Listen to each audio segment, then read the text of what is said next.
Asalaamu calaykum waraxmatullaahi wabarakaatu. Aan wax ka ogaano faa'iidooyinka baytaraafka.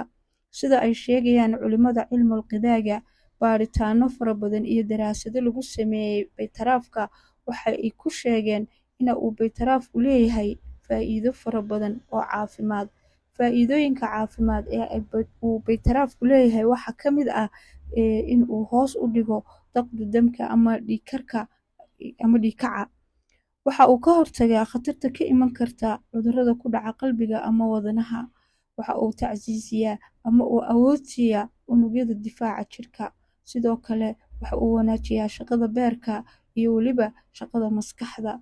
Waxa uu caawiyaa jihaasul hadmiga ama habdhiska dheefshiidka.